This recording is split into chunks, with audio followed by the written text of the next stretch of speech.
Hi, my name is Callum Whatmore. I drive the speedy refrigeration Nissan Sil80 in the Acuform muscle division. Well, hi Callum and welcome to iRace. So can you tell us a bit about how you first got involved with car racing? Well, let's see. I started off with sprint meets and time attack, that sort of thing.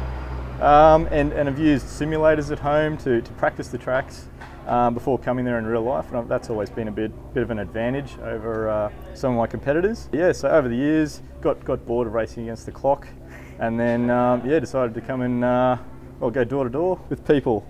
Yeah, for a bit more excitement. And like you said, it's your road registered car, That's and you right. drove it here to the race meet today. That's right, yeah, got up early on Saturday morning before dawn, and yeah, about a 2-hour trip here.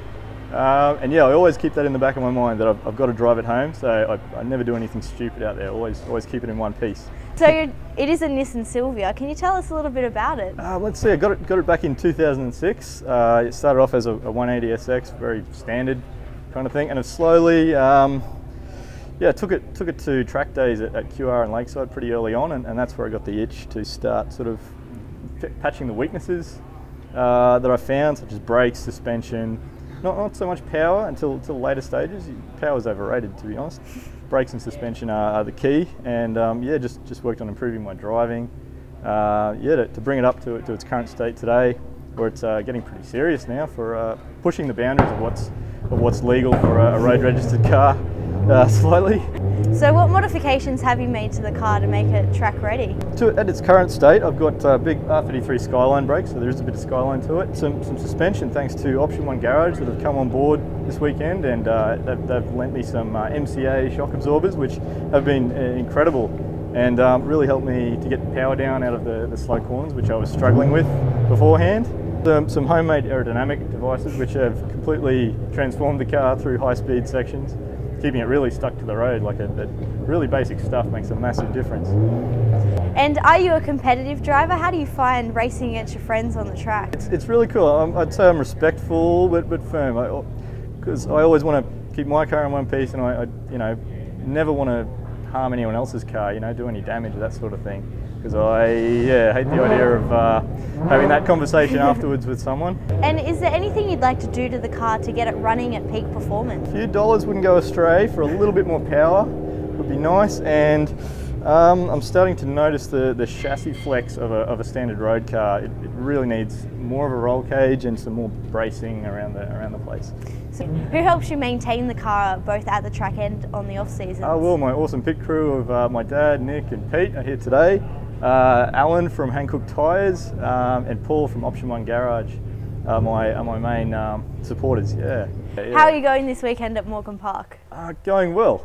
We just finished race 2, which I had a nice strong finish, came third behind a couple of the Oz trucks, which was awesome fun. It was really pushing. Pretty much on the limit the entire 8 laps. That was very cool. Yesterday in race 1, I had a bit of a hiccup. Got to the last lap, board down the straight, and something went pop under the bonnet, and sure enough the car died, the fire went out. I had to pull off to the side of the track and get towed back in, embarrassingly, from what was 6th overall, or leading my class.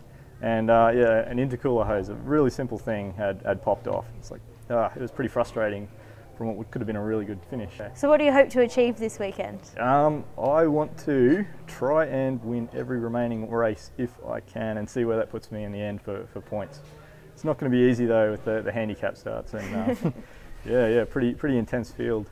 So you've raced with iRace in the past. How do you find the experience? Yeah, it's excellent. Rod and the whole crew make it really easy to just one fee at the start, and everything's looked after. So yeah, you can just rock up in your road registered car with basic safety things like a cage and harness, that sort of thing. And yeah, come racing with some serious race cars. And do you have any words of advice to any other young drivers who are interested in getting involved in iRace? Simulators are the basis of my sort of driving skill. I've done all the stupid stuff on the simulator first, so I know what's dangerous and what's less risky out on the real racetrack. So would you encourage young drivers to get involved in iRace? Yeah, absolutely. For the price, you can pick up a similar setup car like this. We're talking 15 to 20 grand. You can hop in and for very cheap come and be competitive with our series. Yeah.